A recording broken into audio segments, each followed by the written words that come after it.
When I was broke, I had rich habits. When I was broke, I had rich habits. We are ready and rolling?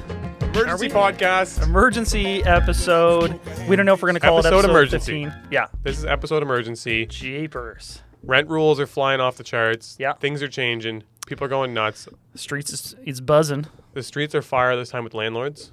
They didn't go out and protest, though, unfortunately. No, we got stuff to do. Oh, man. I'm fired up. It's too early. It's too early. Okay. Okay. All right. So, yeah, Master Keys, you're here with Neal, Chandler. Yep. We're doing an emergency podcast to go over the amendments to tenant protections, and it says clarity, I guess, for landlords. But the rules that have come out, they aren't fully in place, but they are proposed. Yeah, the bill's before the legislature, I think, as we speak. You can find it on the legislature website. You just have to scroll down through the bills. I think it's bill number 30. It's dated for today's date, which is October 21st. Yep. So why was this shocking? You tell me why this is shocking. Well, because our good friend Timothy mentioned that he was not going to maintain rent control upon his election. Yeah. And I mean some other things as well, but that was like the number one thing that everyone was kind of talking about, and he was very prominent in saying it doesn't make sense, and he publicly said in multiple interviews that he wasn't keeping it. And sure enough, not only is he keeping it, he's extending the crap out of it. So we're going from the start of 2022 to the end of 2023, basically 2024.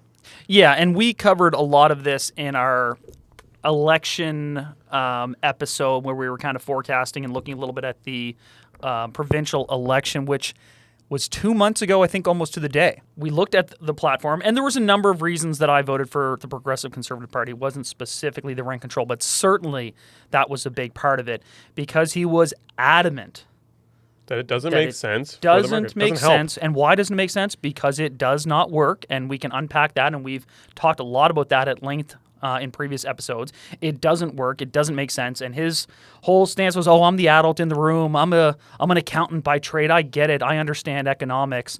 And you say that he made this campaign promise. I was on a phone call with the man, and he said this. No way. Okay? And I was on a phone call with a good friend of mine who ended up campaigning for him. For Premier Houston in large part because of this. And I spoke to that guy the other day, and I'm upset with this in large part because I know it's dumb, but I'm also upset with it because no one likes being lied to. And he flat out lied, man. And you worry about this because all politicians, they get in there and they're saying one thing and then they get there like, it was worse than what we thought and everything we said is not going to happen and so on and so forth. But I was on a phone call with the man and a good friend of mine who is very much like yourself, starts businesses, a very smart guy. He's always looking to do more. Yep. And he was saying it doesn't work. We don't believe in it. These guys are dumb. It doesn't make sense. We're not about that. There's not going to be rent control. And my friend who actually had this conversation with him campaigned for him. Yep. And at one point during the campaign, he said, listen, Tim, when you get in there, there's going to be pressure with this rent control thing. And Tim's like, no, it's fine. I don't believe in it. It's not going to be a thing. It's like, I know you say that now, but there is going to be pressure to keep it at least for a period of time. And he said to Tim, if you need to keep it for a period of time, at least make it around inflationary 4 to 5%. And Tim was like, well, it's not going to be a thing anyway, so it's a moot point. And he says, I know you say that now, but at least if you do feel the pressure, at least put it to 4 to 5%. Is what I was about to say. Not only is it getting extended for a long time, that part I find, you know what, there's some of me that gets it, I honestly do, but 2%? 2% is our inflation absurd, this year is 4.5%, absurd. So how does it make any sense? It's more than 4.5%. It's like 5.1 here, apparently. 5.1%, but we can't increase rent by 2%.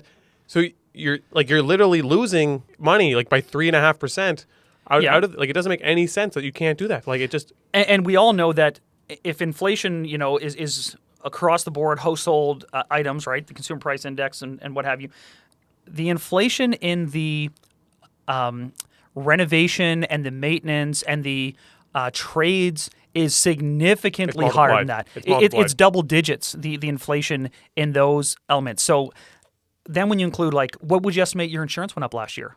About 35%. About 35%. Property taxes up, oil's up, power's up, water's way up. We're talking double-digit increase in all of those expenses. And then there's just the expense of fixing a toilet is up probably 15-20%. At least. So the inflation that may be across the market at 4.5-5%, inside the property management world, it's easily double digits right now. Yeah, so 8 for to 12. something to be up 10% and then you cap revenue at a 2% increase, this isn't 2%. Oh, a landlord can only get 2% more profit. It's like, no, this is lost territory. This is net loss moving forward based on historical numbers. Yeah. Right? Like, it's mind-blowing. It's genuinely shocking for the brazenness of his lie and this Trojan horse tactic of we let him in and now, he's completely turned about face. That's shocking.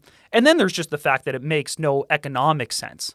Like, both because of the rent control has been proven to not work, and then just the 2%. It's almost laughable. It's a hilarious number. Well, and that's the thing. It doesn't only make economic sense. And yes, again, there's a lot of people are going to be like, well, okay, great. So you don't want to make so much money for the next couple of years.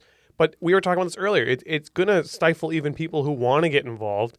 It's going to stifle the amount of growth. Like it impacts everything. Like it's not just this. It's looking at everything that it touches on outside of this and how it impacts that. Okay, so now this is at 2%. Now people can't do maintenance and things like that. No. And so then you look at the ripple effect that has. Those people who do the maintenance work, they're less likely to get the business. And like all these items that take place due to that. And again, we talked on it earlier. We said, like, look at, there's a couple of young fellas that we've already talked to that are saying, you know what, it doesn't make sense to try and do this anymore. Like, everybody's against you. So why go to a place where literally the whole market's against you? And these are people that want to bring more units to market. But now they're saying, you know what, screw it, I'm not going to do it. And here's the misconception that we've said a few times. Being anti-rent control does not mean that you're anti-fairness.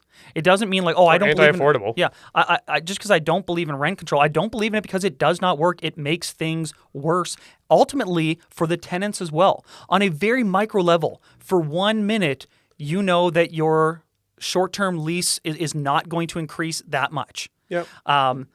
Over a longer time frame, the supply is going to dwindle.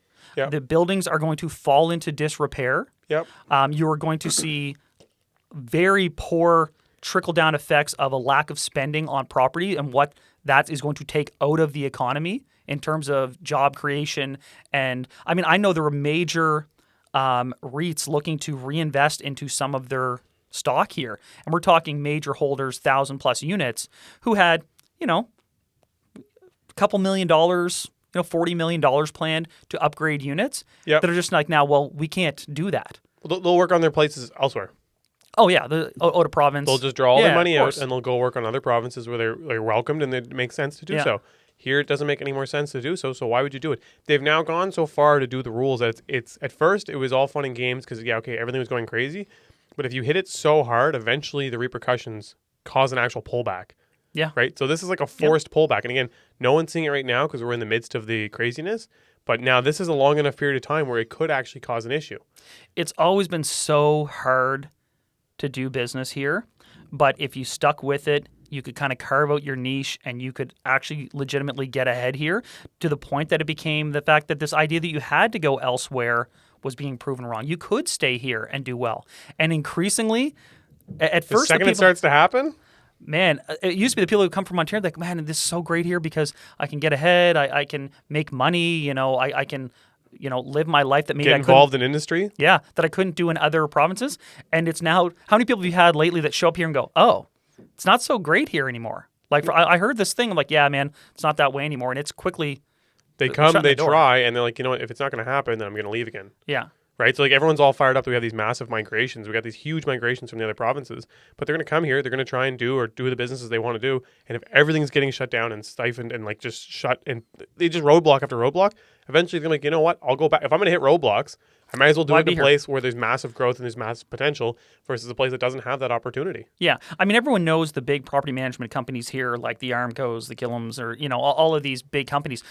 There's a reason they're now going out of province. These were locally kind of built enterprises who now just see you cannot do it here. They're selling stuff here. They're selling sites off. They don't want to deal with it. Yeah, yeah. And, that opened up opportunities for young people to get in here. And now they've got their thumbs on us. Yeah. They've got their thumbs on us. And it's going to, this is what rent control does. If you want to preserve the status quo and actually advantage people who already have the option to do new construction, because you know who this doesn't impact. It doesn't impact new construction. Yeah. Right? So the big players are still going to do that, and they're just going to totally turn their back on any of these units that the government is trying to preserve as affordable. That's the thing too. And you look into it, it's even like their idea. So they said they're making a task force to help progress development permits and things along. It specifically says in there for large developments. So what that means is someone who's trying to get involved and eventually hopefully bring more units to market as well, nothing's going to benefit me here. I'm getting hit with every single rule. Yep. And then I'm getting nothing on the benefit side. Yeah. The big guys, like you're saying, they're already setting their new rents at absurdly high. And then for them, they only need their 2% at that point, but realistically, they still technically need more with the cost of inflation. But then they're getting the benefit of these new people in place that are going to be there to speed things up and make things better. Yeah. So it's literally, again, it's pushing apart the idea of you can come from here and work your way up. It stifles that. And again, if you're going to have that, why would you be here? You might as well be in Toronto. And again, I believe in fairness, and so by definition, I don't believe in rent gouging, right? Because it's not fair to rent gouge for no reason whatsoever. But if you also believe in fairness, explain to me how you can cap someone at 2% revenue while their expenses are increasing 10%, fivefold. They should have moved it up. They should have moved it up to like 4 or 6% to make it even slightly more palatable. Because again, for the insurance point, insurance is now like what, $600 a unit per year or something. It's something crazy. So if that's gone up by 30%, that's an extra $15 per month per unit. But if you can only increase your rent by 2% and it's $800, that's $16. Yeah. So that only covers the insurance and cost. It doesn't include the fact that your power went up, your water went up, your maintenance went up, your everything else went up. Yeah. And we're talking so take a $1,000 unit. Obviously, 2% is $20. It's $20. Yeah. So you got 10 units. It's $200 a month. $2,400. Like $2,400 in a 10-unit building. In a 10-unit building.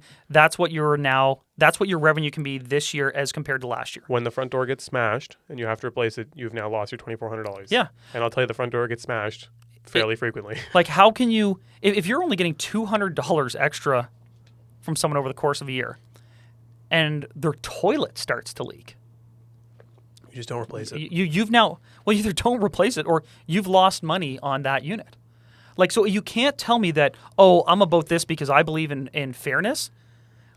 And I've said this before, there are very few groups of people that you are allowed to still slam and drag and insult and demean. And one of them's landlords. Landlords are one. Right? It blows my mind. I think people sometimes forget that, like, you look at some of our bigger, lower income buildings that we do have in the city, they've gone through a ton of landlords, and lots of them have gone effectively belly up. Like, they've lost their shirt on these big buildings, and they're massive buildings. It's like, there's no way that you're going to lose money on this because you only paid this for the building and everyone pays X. There should be tons of money there. The amount of bad debt for people that don't necessarily have the ability to pay, or issues come up and they're unable to pay, and then maintenance on the building. And so, like, a lot of these, like the ones that just sold over on Herring Cove Road and all that, those have changed hands many times and have lost money year over year, even before the rent control rules. Now there's rent control rules. Like, it's almost impossible to make money out of those buildings. Like, unless you run a super tight ship, and even then, you're still going to face so many issues and so many maintenance problems. Yeah, that it's hard. And then people will hop online and say, some literally is like, well, I don't care about them anyway. Screw them anyway. It's like, okay, I mean, if that's your attitude, you're not a for the common good type person. Like, whatever philosophy you think you subscribe to about, doing right by people and any sort of fairness, that's not a person who genuinely comes from that viewpoint. That's a person who is petty, is super insecure, and is unhappy, and just comes off as like doesn't want other people to have any success in their life. Like, you're jaded from some experience, and so why does that mean like you can be a jerk to other people and think that's okay? Like, I don't get it. This is my thing in general with the mentality. This is gonna be a big one. This is probably gonna get some heat on it, but like in Canada in general, I think the success mentality has been villainized, honestly. Especially in Atlantic Canada. And then I think it doubles down in Atlantic Canada. I think a lot of people really have a distaste for people that succeed. And it's unfortunate. I find more so in the States, they have their own total bag of problems. I'm sure people will probably tell me to go move to the States now when I say this. But they're a little bit more like celebrate what you've accomplished, and they're very excited to see, oh, this person started a business, like let's do this, that. Here, it just doesn't feel like that. There's also a You misconception. can't even talk about it, like it's awkward. Or There's if you go out also and buy a yourself misconception something, that realtors or landlords are rich. There's a handful of big landlords who are not at all impacted by this at all, who are rich. The vast majority are not. They are not. But yeah, that's the other thing is all these buildings are leveraged Yeah. to a point where realistically you couldn't sell them to cover off the value. And it all looks lofty. He's like, oh, it's a $2 million building. Yeah, but he owes $1.5 million on it. Yeah. And yeah, it's worth $2 million. Try and sell it for $2 million. Well, it's actually going to sell for 1.6, and then you owe all these capital gains. Once you boil it all out, you're going to get 50 grand in your hand. Yeah, and they're coming for capital gains next. And, the funny thing is, looking back, because we went over the platforms, do you remember when the Liberals said, there's going to be rent control, and it'll probably be something like 4% for new 10 for and old. 10%? Yeah. Apparently, that was the best option. Yeah, I was going to say. Like, if like, for right or for wrong, just to be totally clear, there's no progressive conservative party in Nova Scotia. No. There isn't. No. And that was underscored. Like, everyone criticized Stephen McNeil, who was phenomenal, as being like a very blue liberal. Yeah. Tim Houston is the reddest conservative in the country by a mile. Like, this is madness, man. And it's just like, the dude lied. It was a point blank lie. It was a point blank lie. Let's actually look at what we have here. Let's have a look at this news release. This is just us. We're a little fired up. And one thing I will say, another thing to like contrarian to what we've just gone over. When I saw it come out, I said, I guess I'm building new. And you know what? A few of my buddies that are developers said, I guess I'm building new. Totally. But on the flip side, I kind of thought about, well, that's fortunate for you and for me because we own sites that we can go build a new 30, 40, 50 unit building. 99% of people and probably 98% of landlords don't have the sites. They have no other option. I was with a very, you meet some really awesome people through this work. And a lot of times you meet sellers because you're out there trying to find deals. And you meet these sellers who have been doing this for 30, 40 years. Yeah. Right? And they aren't rich. No. Right? They all still work their day jobs. What they did is they accumulated a couple properties to help, have a place for their kids to stay during university, make a few $100 extra bucks a month and plan for the retirements because maybe they were working in jobs that didn't have great benefits and didn't have retirement plans. And I met, super nice guy. He had maybe a handful of smaller duplexes and he's got this 112-unit building and he's approaching the point of retirement. Yep. And he's been waffling like, does he want to sell? Does he not? And I tell him like, listen, it's no pressure. I can understand it's a hard decision. Obviously, I'm here when you want to sell because I want to buy it. Yeah. And, this is a guy who has always kept his rent low. We're talking for decades and decades has kept his rent low. And last couple of years, he's gotten hammered. Yep. Hammered on insurance, hammered on his utilities. Hammered on maintenance costs. And this is a guy who's like trying to reach his retirement. And, he's now going to be losing money these last couple of years headed into retirement. And he's going to throw in the towel now and sell it to me. And I'll kind of be handcuffed because I can barely do anything with it anyway. But like, you think that guy deserves to start losing money as he's trying to retire? Like what he's built, and he's worked with his bare hands. He was there fixing a gigantic ventilation fan by himself. What is your idea of fairness that you can go online and, talk trash about that guy? I can double down on that. I have two people like that. Neighbor on some properties that I have. Same thing. He owns a building. I was talking about selling. He's like, this is what I have. Like, this is my income. This is my life. And he's there working with his hands every single time. He was literally taking materials, like the old materials out of my buildings, and using them to put stuff together on his. Yeah. Because it's so tight. He's like, there's no room to do anything. And now he's getting hit with the 2% cap. Yeah. So his whole income now is capped at 2%, but his personal expenses are going up, and he was already barely scraping by. Yeah. And now he's going to sell, and like now it's not worth nearly as much as it was worth, 18 months ago. And the next person's going to decide whether or not they even want to do it. Yeah. And maybe like the only way to buy it is just buy it and not fix anything, kind of let it degrade. People are going to find their new models to even try to make this work, and I don't know what those models are going to be, but it's a funny circumstance that the government managed to create this idea of the boogeyman that all of a sudden, as soon as this rent control goes, there's going to be rampant, gouging like there's never been in the history of the world. And oh my gosh, it's like, well, that was never a major industry-wide phenomenon before. So why was it going to happen now all of a sudden? And the advocacy groups have used this bait and switch of like, we see tents over here, that means landlords are bad. Yep. That's the 1 to 2 connection they've made, and there is a very, very, very small correlation between those things. Even with even with building new, I mean, we're going to put some beeps in here, but even with building new, like, so they put the 2% in, like we said, it's kind of forcing some of us to build new. At the same time, in the last 6 months, they've taken permit prices up like 300%. I talked about this with my water permit, man. People are like, that's not what a water permit costs. Like, here's the cost on the website. But like, so they're like, they tie your hands so you can't work with any of the old stuff, and then at the exact same time, they take all the costs that they have, that they charge us on the new stuff, and they jack it through the moon. Yeah. So you're like, you can't do anything here, and when you go to this side, we're gonna like triple your cost. I'm also going to warn you, it's going to get worse. Oh, 100%. Because I know, HRM is going to also really mandate affordability things into their development agreements moving forward. Yeah. And there's a new task force we have to pay for too. If you want to grind this city to a halt, congratulations, you're doing it, and it's not gonna result in new affordable stock. It's just not. They're doing their best. Like, I was saying this again to a few other people today that called me with the same thing, and I had a bunch of people text me yesterday, and I said, this city has an opportunity to become something real, to become a lot bigger than it is, have an actual pulse, and they're doing everything they can to absolutely stifle it. And it's not just with the housing; it's across the board. Everything is moving so slow, and they're so against the growth. They're screwing it. Yeah. Like there's a huge opportunity here for this city to change in a big way, and it really needed it because we've been really, really behind the times. And they're like, oh, it just every time something good starts happening, they have to start. Oh my gosh, yeah, heaven forbid. The other thing is Tim Houston's saying, oh, well, we're giving ourselves this deadline of 2 years because what we're going to do is we're going to fix the supply chain. So he's saying like, no, I still believe in the same thing. I still believe that it's supply, that's what's going to fix this. But because there's a backlog, we're only going to have this rent control for 2 years. Do you think this bozo, who clearly is going to say anything to get elected, do you think 2.5 years from now he's going to run on an re-election platform that includes getting rid of rent control?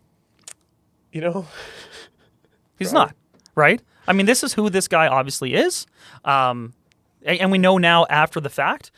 Anyway, this is something that I say about a lot of things. At the end of the day, who's really going to end up winning from this is the big boys. Oh my gosh, that's why they don't. They got all the seats on that housing commission, right? Because they don't care about any of this. And it's funny how that plays out. Yeah, it's funny how that plays out. Yeah, they're like, oh, this doesn't matter to us. Like, all those sites that might have qualify for that, we're tearing those down anyway. Yeah. You ever see one of these articles where it's like, okay, there's a new 200-unit building being put up, and we're tearing down 8 small duplexes. And everyone's like, well, that's getting rid of, those affordable units to build 200 unaffordable units. Like, yeah, well, that is how you increase supply, which will bring things down. But that's what they're going to start doing with all of these mid-scale buildings. They're like, yeah, we'll just like that. Something 12, 20 units, which is supposed to feed this affordable need realistically. You're already seeing it on Bears Road. Yeah, they're going to start tearing those suckers down, man. Because they're like, we can't raise the rents, and we don't care about those anyway. We're building new. We're going to tear those down. We're going to put it at $2,200 to $3,000 a month.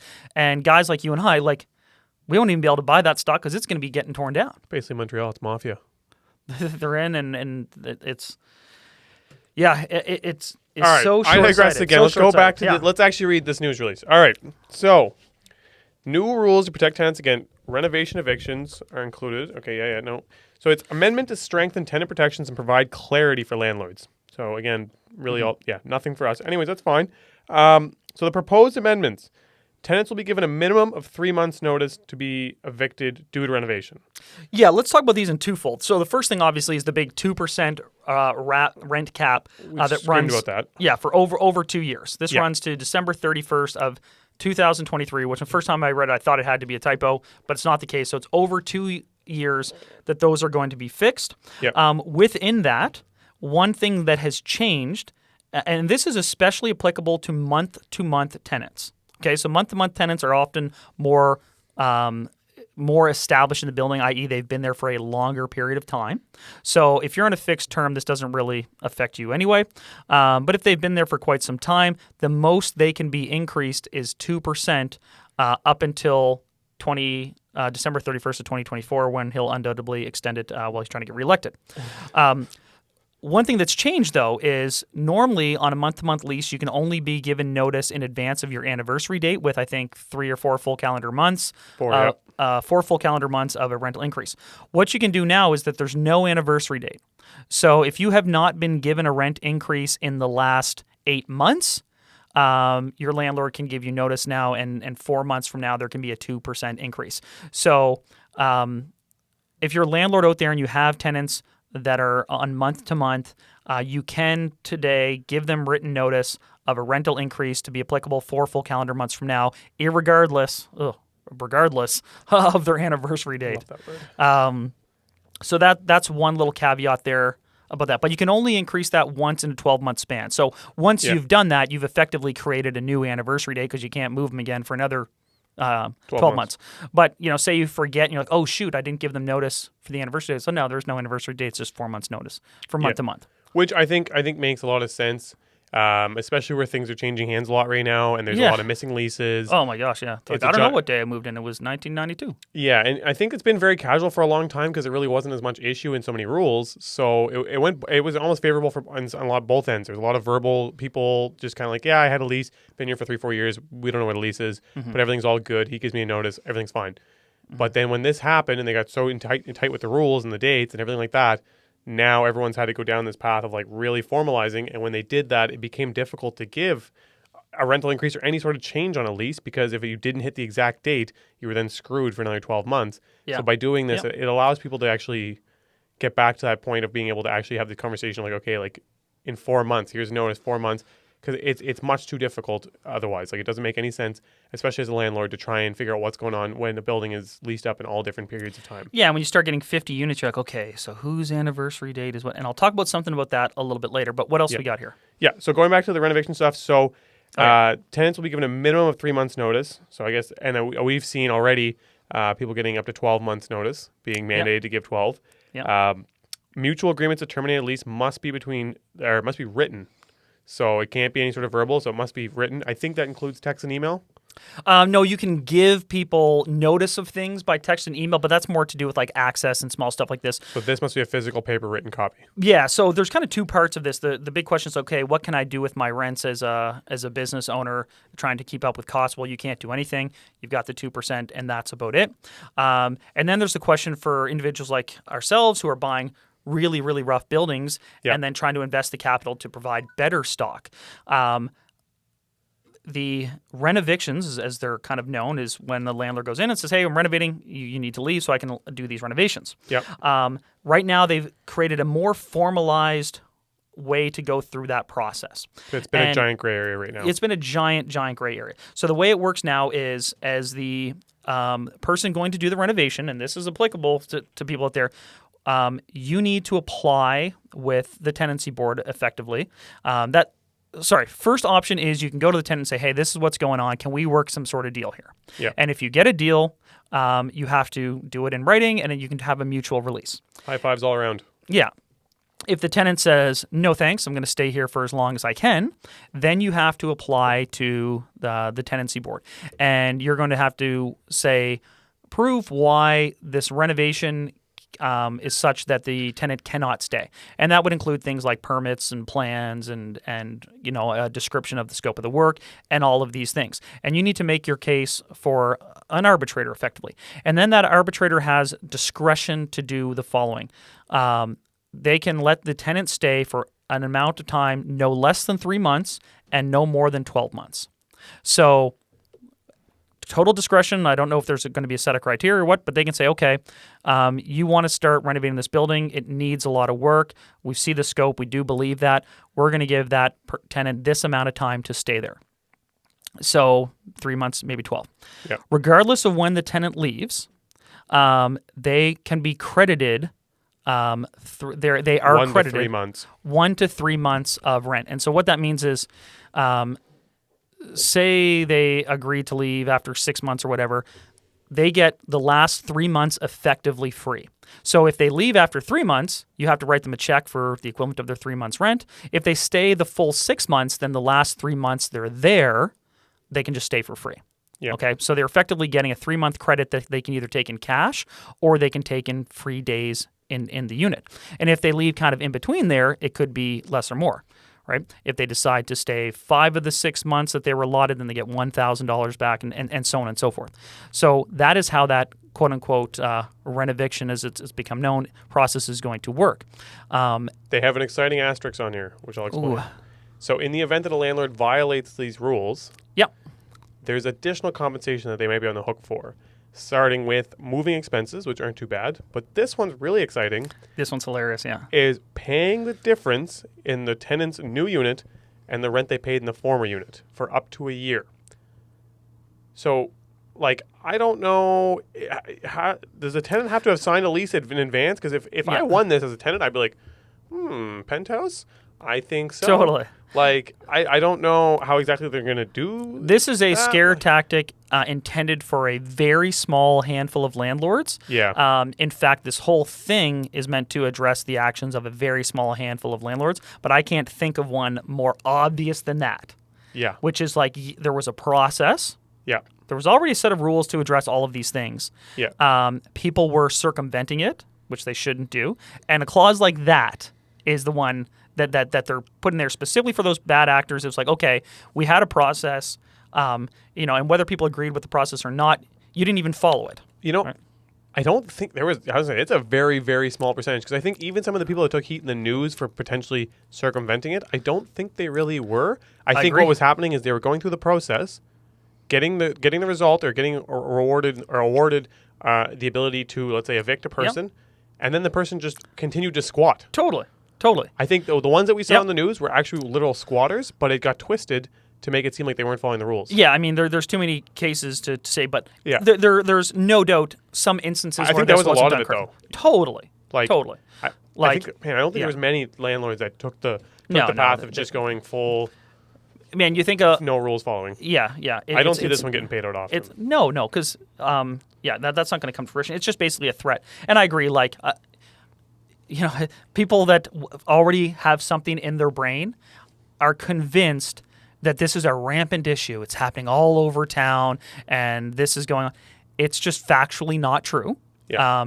And they didn't like the rules that were in place. It's just going to be more of the same rules in place. Yeah. A little more heavy-handed threats around it.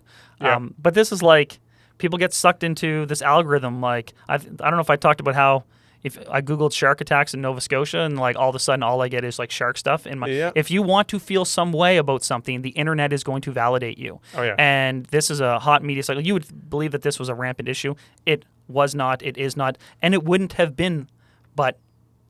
The perception is reality, and he folded like a cheap tent, and here we are.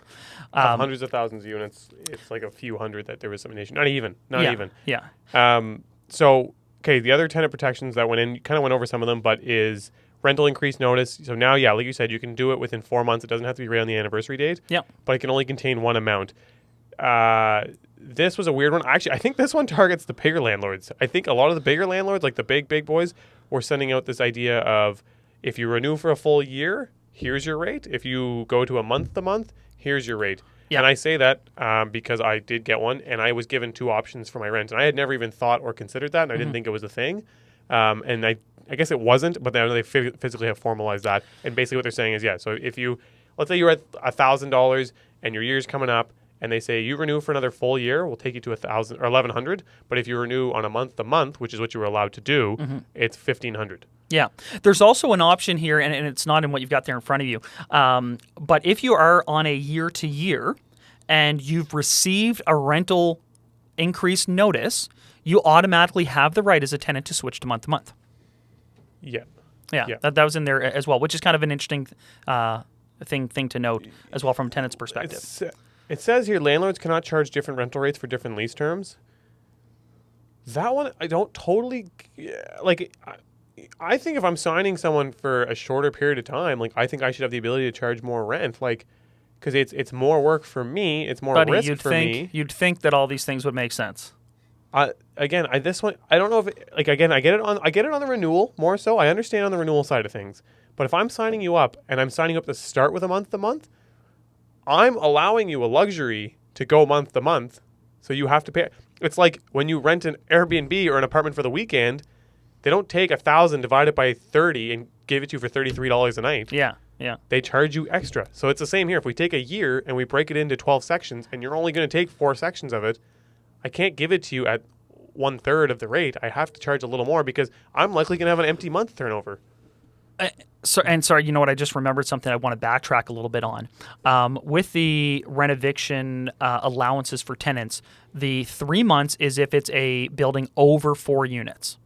If it's a building 4 units or less, the kind of awarded amount to the tenant is only 1 month, which is interesting too. I didn't see that. Yeah. There's a lot of finer details in this. Yeah, and I don't know why exactly the less unit count would have a smaller amount. I guess it's because, one, the renovation stuff isn't as rampant with, like, say, a 3-unit building. Like, you wouldn't get to a situation where I've got to renovate the whole thing. Everyone's got to get out. And 2, those units are more often owner occupied. So I think it's more they're trying to give those people more flexibility within their own space that they could be living in. Maintain some affordability too. Yeah. So that was just a little nuance because within that.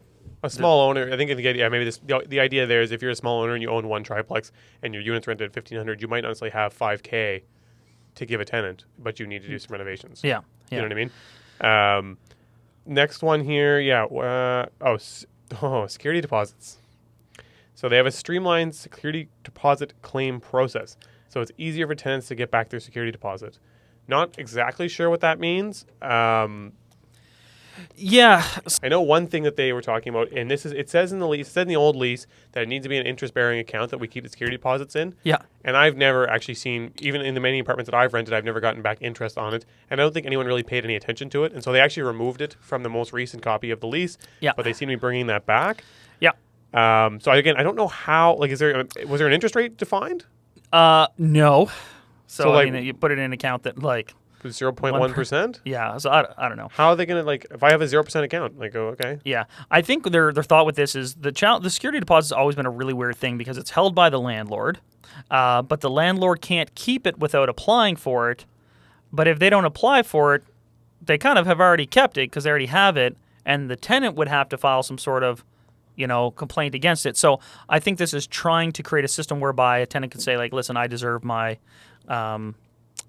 deposit back, and then that would initiate the opening of a file because otherwise, it was kind of the default was the landlord had it in their possession, and it's a hard thing to get back from the landlord. So that's kind of their plan with that. The interest accruing trust account is sort of hilarious. It's something that's never even been adjusted for on closing. Like when you see the security deposits that get transferred on closing, there's not a dime of interest. And I had some people the other day. They're like, I gave a $50 deposit in 1991.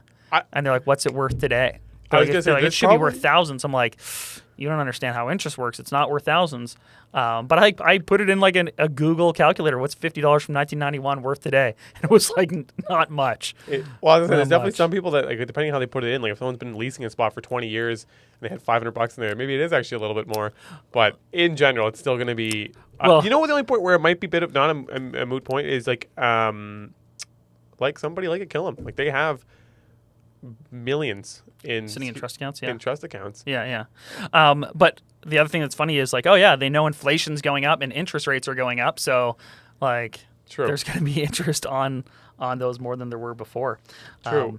That's an interesting one. The streamlined process. I'll be curious to see what they put out for that. But it sounds like it's gonna be claims back and forth. It's gonna be. If anyone knows about Access Nova Scotia, I mean that place just screams streamlined, doesn't it, buddy? There's nothing more streamlined than the DMV. It's my favorite place. Yeah. Standing outside, waiting. I'm sure all of this is gonna be really smooth. Well, and so this is another thing we touched on earlier when we were on our phone call, and I think this is going to become the big issue with it. Is come February, now that renovations are back in place and all these different things there's going to be about 15,000 different applications filed for evictions, this, that, the other thing, security deposits, and Access Nova Scotia is going to have the same 3 people in the 2 locations processing all of this. And what's going to happen is, you want a hearing to evict somebody, or you want a hearing to deal with something?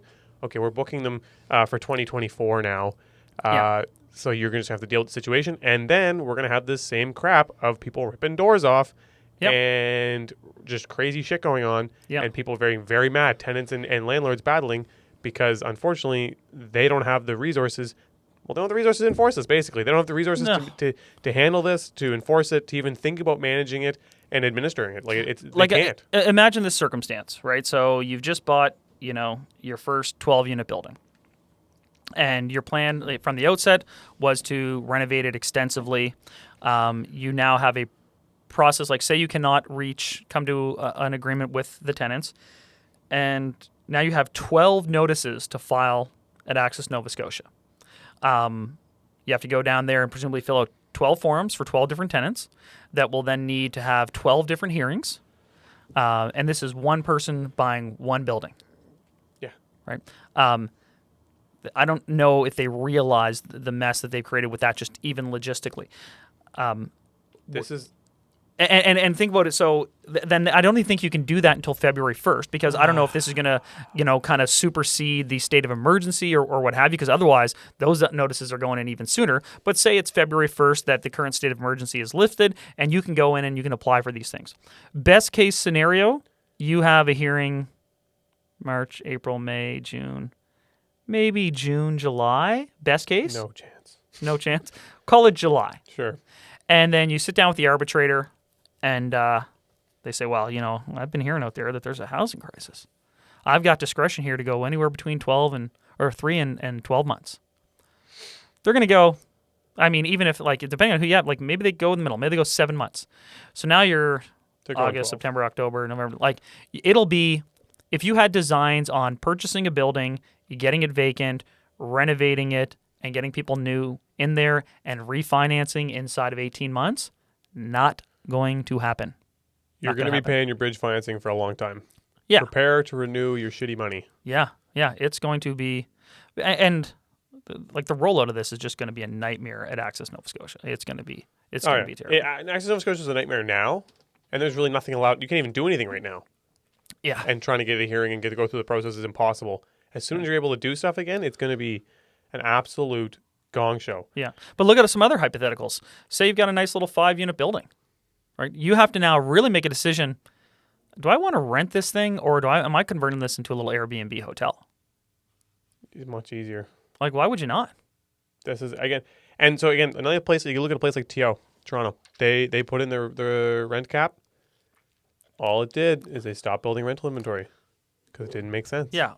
Or you got the grimiest old crap rentals. You either have the ghetto, grimy, ill-maintained buildings, or they build condos, which is, and then it turns it into single units that can be privately managed, and it's a much different market, and that equals high rents and inability for people to get units. Yeah, I didn't see anything. I didn't see Airbnb come out with a lease cap or anything like that. So you'd kind of be foolish to not, even after all the fees, you'd make way more money. Way more money. It's nuts. We didn't really talk about too. Their other thing was to put in a task force to help expedite permitting. Mm-hmm. Yeah, it literally says for big permits, for large scale projects. Yeah. AKA, if you're not already huge, they're gonna spit in your face. Totally. If you have anything sub 30 units, probably 50 units even. Oh gosh. You're gonna be dragging on for years and years, and they'll continue to award these massive permits. Yeah.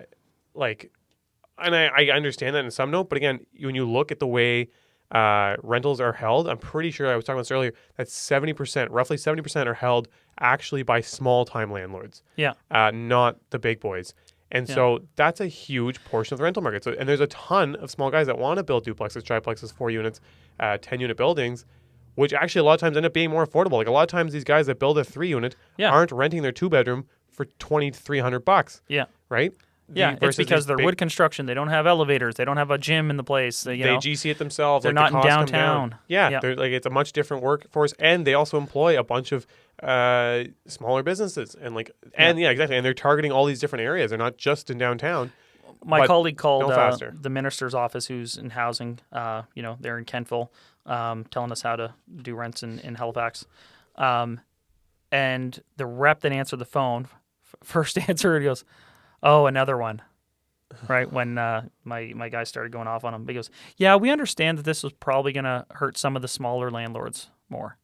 It's like, yeah, like you understand that, and like you say all these things. I mean, Tim Houston said that we don't think it's fair that the tenants pay for the failures that got us here. I totally agree. No, but like the tenants. I agree the too, tenants but the should failures not- that got us here are not us. The failures are not the landlords either. Like, and this is what we just take for granted now that, like, if you're a landlord, like, we're just going to stomp all over you. And the vast majority of landlords are not rich, or if they are, it's not anything to do with properties. My buddy, just to circle back, who, he started consulting companies, marketing companies, video editing companies, and now, just dipped his toe into real estate. I think he maybe has 18, 20... 20-ish doors. Yeah, Yep. 20-ish doors. Super smart guy. Really just, if he's a numbers guy. Yep. And he said to me, Chandler, he's like, you know what? I think I'm just going to stop. He's like, it's not worth it. You're fighting, you're villainized, you're not getting ahead. Yeah, he's just a number guy. He's like, this isn't a model that I can build success at. Like, I saw a trajectory, and he's exactly what you'd want in a landlord. He's responsible, he's ethical, he's a good person, and he is filling a need right around that, affordable, not subsidized housing, but not luxury market. I guarantee you, to a person, all of his tenants would be like, he's a great guy, we would stay here indefinitely because he's awesome. And he's like, you know what, no thanks. Yeah. And this is my biggest thing. Like, in general, the city, again, I was saying it earlier, I'll say it again. At first, for a lot of people, there was some value here because it was pushing up values, it was pushing up rents. People were excited about what was going on. And like, it kind of makes sense. So the way they're handling it is allowing our city to kind of grow to where it needs to be numbers-wise to actually have some development and growth. But now it's getting to a point where it's so restrictive and it's so negative that it's actually going to push people out in all fronts. Like, you know what I mean? And our market is so tightly controlled by a small group of people that it's now getting to a point where they're actually going to cause the reverse. Why the hell would you stay here? I have clients that call me now in the last week. They're like, I'm starting to look at Moncton. I'm starting to look at PEI. Yeah. Like, it just doesn't make sense. And I don't know why you would stay. Like, you just can't, because if nothing is helping you out to do what you need to do, then why would you stay here? Like, you came here with the opportunity or with the promise of potential opportunity, and now they're just like, no. Yeah.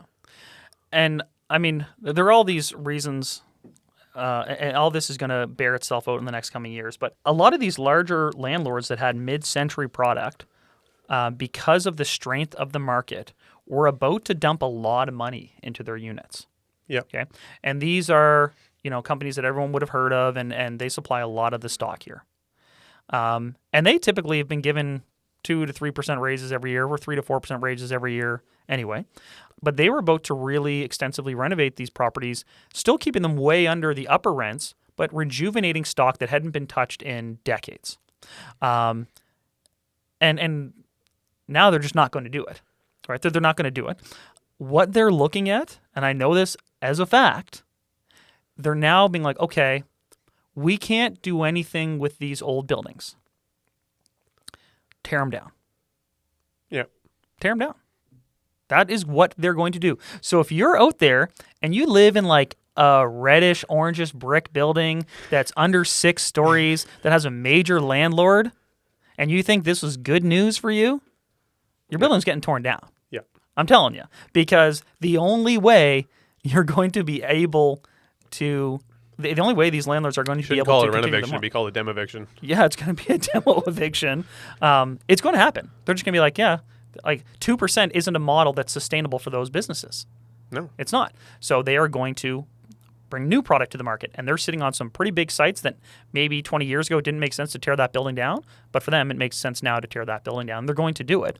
And they won't be affected by these things, but you and I will. Right? You and I, who would have bought these buildings and maintained them kind of as is and slowly brought them up, but always slid under, the price point of the newer product. Those opportunities are going to be fleeting. The other thing is, people are going to take buildings that are perfectly fine and completely gut them. Oh yeah. Right? Like, so if you think you're like, oh no, my building's like kind of in between, like, it's small. Like, the only way to get the rent up is to completely gut the building, and people are going to do the quick math on it. Yeah. Right? I'm like, okay, well, yeah, it's going to suck to have an empty building for a while, and I'm going to have to invest this money into it, but it's the only way I can keep up with the market because I can only go up 2% and my expenses are going up 10. I'm just sitting here like this is gonna pan out poorly. This has become now. No kidding. This for the short term, everyone continued to rip along and try and push to make things happen because we all had our sights set on the fact that as things kind of resume back to normal, we have an opportunity to keep moving along. But now that's being lost. Now everyone's like, okay, shit. Like everyone was working towards February to be like, all right, like things are going to resume back to normal. We're able to kind of make the changes as we need to. Now that's gone. Now we're not working towards anything. This is now the new rules. And yeah, I mean, I can say myself, I've a couple weeks, we're going shopping in other cities. Like we're done operating here in the sense it just doesn't make sense. Everyone hates you and you just cannot get ahead. So like, let's hear from you. Like, how does this affect your recent purchases? Well, basically, so for me, like I said, the big one for me, that the part that really bothers me, first of all, obviously, is my timelines for what I was going to do with those buildings is completely squandered. I probably wouldn't have bought some of them, realistically, because I would have put my money towards basically buying land and building a new building. Mm-hmm. And so I'm going to have to figure out what I'm going to do with some of these buildings to try and make it work. And you're right. Some of these are kind of like half decent. I'm going to have to just gut them out completely. Yeah. There's no keeping anything as is. There's going to be no keeping anything. It means when I go to re-rent them, I'm going to have to re-rent them at absolute top rents because I'm afraid that if I don't set that super top rent, I'm going to be screwed for the rest of time. Mm-hmm. And then honestly, after this, now I'm not going to be going after those. I'm going to be changing my model to go after different stuff and do it. Again, I want to do it in a place that people are excited. Like, you know what? You said this. We went to Truro. And they were excited to see what you were doing and develop. Mm-hmm. That's a good feeling. Like it's just like it's nice to kind of be like you're trying to bring more housing. Like at the end of the day, and it's such a huge spinoff for the economy. Like it's nice to be kind of respected for that. But instead, here again, it's just like you're getting destroyed. So yeah, now it's gonna. Yeah. I was a lot of my things have been tied up, waiting for this date, and now things are going to continue to be tied up. Oh man, I mean, look at my recent purchase. Yeah. So right, like I contemplated pulling out of it. And it's, like it's just you have no option now besides to either gut the whole unit or not. It doesn't, and because most of these buildings are selling at a point where the current rents don't actually float the valuations, and the only reason it was like that is because you had the ability to kind of move things up at a regular pace. Yeah. Oh, and now you can't, so you have to kick everybody out. You have to do that. I know my seller was like, "Uh-oh, is Chandler going to call me and terminate this deal?" Right? Yeah. Like, can you imagine being a seller right now, and like. Knowing what your buyers. I was just thinking after 19 unit, I was like, I don't even want it anymore. I was honestly just thinking that. And I was like, seriously contemplated it, man. Yeah. And so what does that mean? That seller gets less money. The tradespeople I was going to hire for the building, like those big companies that were going to do millions of dollars of work. That's millions of dollars not going into the economy and tradespeople and so on and so forth. Like that money's just gone. They're taking that and they're going to put it in another market, or they'll use it for a demo permit. It's, I'm still going to go through with the purchase. It's just the math becomes different, and to be totally honest, I'm going to have to swing for the fences on rents. And we talked about this before, where historically I have not done that. I have modest. Best value proposition. I remember it was really cute. Someone sent me a Facebook link because I had one of my units posted, and someone that wasn't even looking for an apartment shared it and go, "Oh my God, can you believe that you can get this apartment over in Dartmouth?" They live in Halifax. Yeah. So my apartments are very nice, and they couldn't believe that I was renting that apartment for $1,075. And my friend saw it and said, "Check this out. Someone has shared your Kijiji just because they like the product you're supplying." Yeah, right? It's a great deal. I'm not going to be able to do that ever again. Shoot yourself in the period. foot. End of sentence. So I have a new unit coming up, and we had this conversation. If I'm going to be totally honest and transparent here, before we started recording, I've got a vacancy, which right now is worth its weight in gold. Big time. And unheard of. My highest rent in the building, I think, was 12. You said $11.75? No, $11.75 was the highest rent in the building. Highest rent in the building. I'm putting it on at $13.95.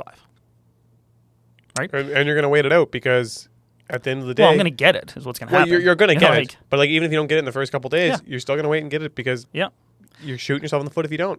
And one thing we haven't delved in here because it's not totally clear, this was this challenge during this existing rent freeze. Like, well, what about a fixed term unit that comes to the end of its fixed term?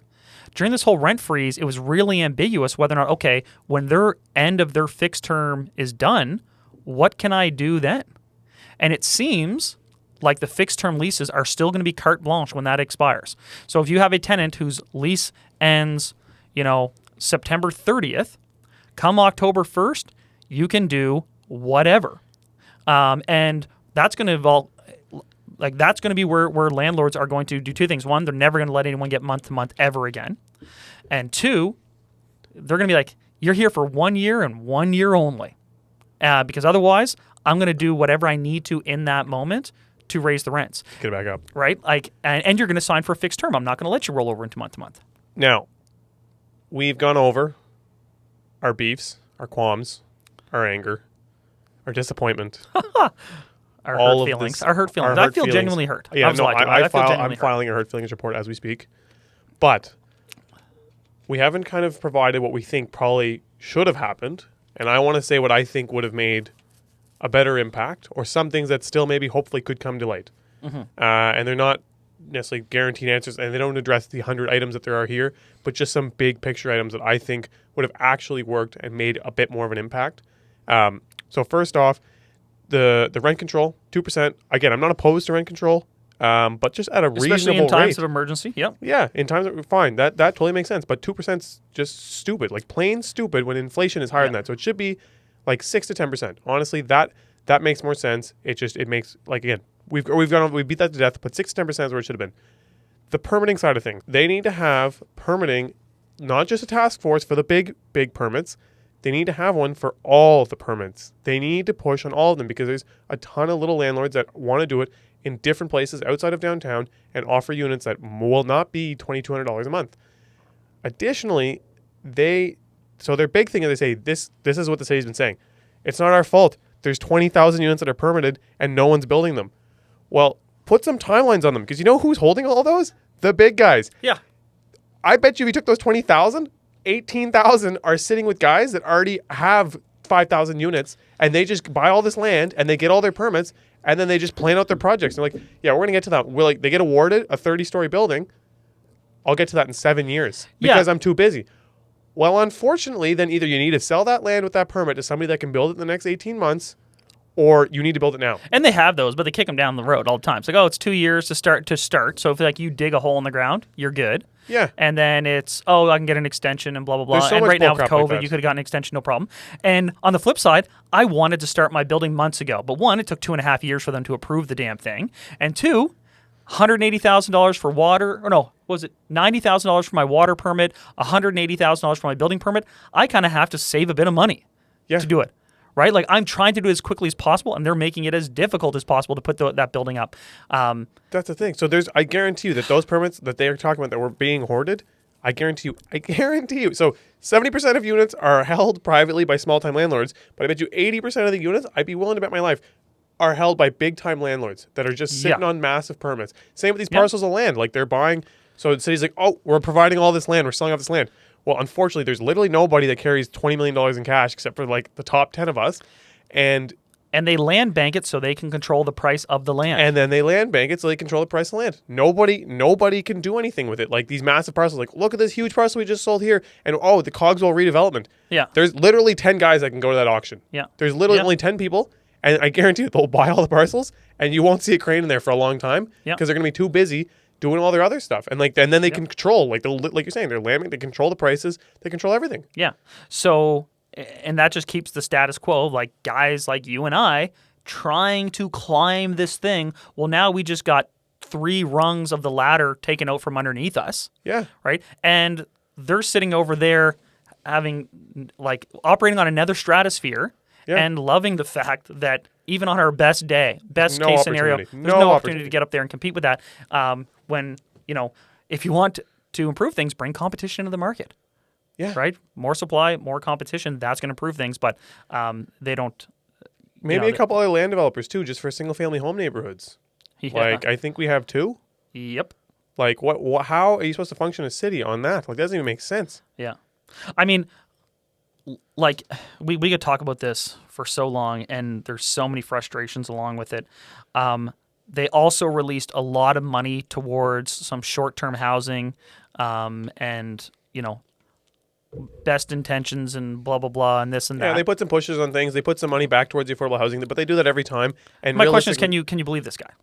Well, yeah, can you believe this guy? And then how long does it take for them to come to fruition? Like every year there's always been a release. Oh, we threw another $6 million in the affordable housing pool, and I'm like, okay, cool. Like, where are the affordable housing? And then there was a news conference there recently about how they had like 8 townhouses come on, and I'm like, sick. You guys went hard. Like, you got 8 townhouses up. Yeah. I just watched like $20 million go into this pile, and now there's 8 townhouses, and we actually have a news conference and people cutting a rope at this stupid thing.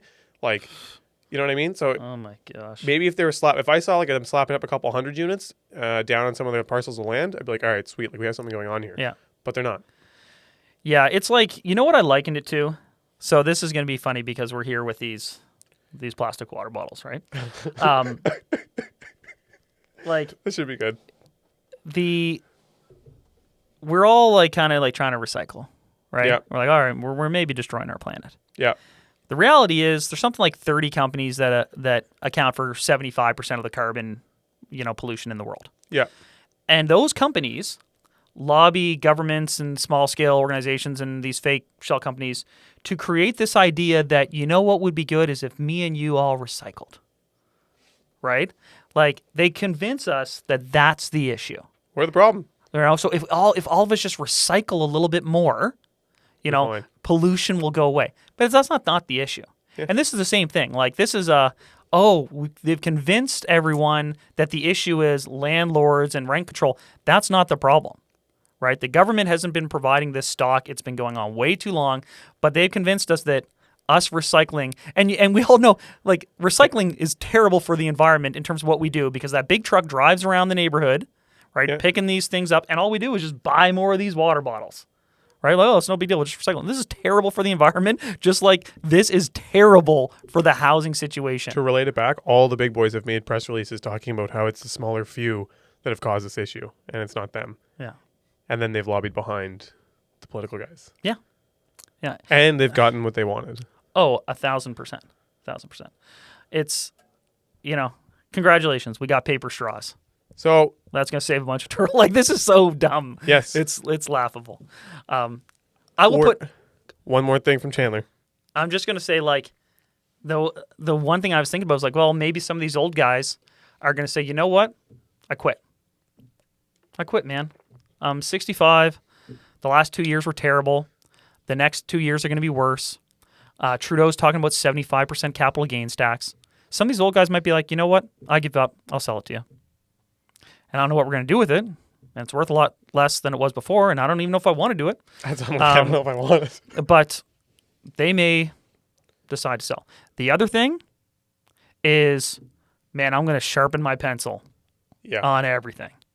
There's no messing around anymore. There's no, there's no friendliness. This is a business now. Everyone's getting, if that's what the minimum is, you're getting it every time, every time. No more letting you roll over to month just because you're a good person and I like you and you like me and we feel like we're good with each other here. No more month to month. Everything's an extra. You lose your keys, $50. Yeah. Your rent's late. I'm charging rent late fees. Yeah. It's so if there's a silver lining in it, those are two that I see is one, some guys may throw in the towel and maybe that creates some opportunities to scale in ways that offset some of this disaster. And two, it's just going to have to make us more frugal and better. But that just means that instead of my highest unit in that building being $1,175, it's $1,395. That's the reality. And if you think that this is going to work out differently, like, this is genuinely going to be bad for both sides. It just is. With all that being said, let's get some feedback. We tend to get feedback, so go ahead, text us. I'm sure TikTok will have some good feedback. There's always good. That's a good medium for feedback. We've found out. But yeah, send us a note. Preferably if you put it on our Facebook or on our YouTube and stuff like that, it really helps us out. Yeah. But and if you want to reach out, premier at novascotia.ca and John Lohr, the honorable member from Kentville, who's got his finger on the pulse of the Halifax rental market, email them. and tell them how you feel, because We evidently need to. evidently they can be swayed by angry people yelling. Because, man, this guy did 100% about face once. I mean, the cat's out the bag. He's not going to undo it now, but at least let them know that, you're not going to stand for this. Like, if you think this is not fair, again, I'm not saying that you should be able to charge whatever and gouging this. Like, explain your situation and make them understand why this doesn't make sense. What is fair? What is fair in this situation? Because it's not expenses go up 10%, revenue goes up 2%. It's not. But you know what else is going up? Laundry's going up. Yeah. Laundry's going to a third. $12 to do a load of laundry. Oh my gosh. All right. Thanks for listening. This was an emergency episode. We have another good episode coming up. We're doing another one tomorrow, actually, with some people from out of town that are going to give us some insight, actually, on a down market, which we might sometime face. Yeah. So we have some really interesting stuff coming. So thanks again for listening. Yep, and there'll be more to come on this, I'm sure. I don't doubt it. Yeah, we'll definitely be revisiting this. But again, give us some feedback. We want to hear what people think, good or bad. And if you disagree, great, send it in. We want to hear it. We want to talk about it. But explain yourself. Don't say just because landlords are scum and landlording's not a job, because then you're a dumb person and we're not going to engage you. Yes, exactly. We're not going to engage if you're just shredding and have I would love pointless to hear conjecture. Yeah. So, anyways. I love you, Neal. I love you, Tanner. Love you guys. Talk soon. When I was broke, Thanks, I everybody. had rich habits. When I was broke, I had rich habits.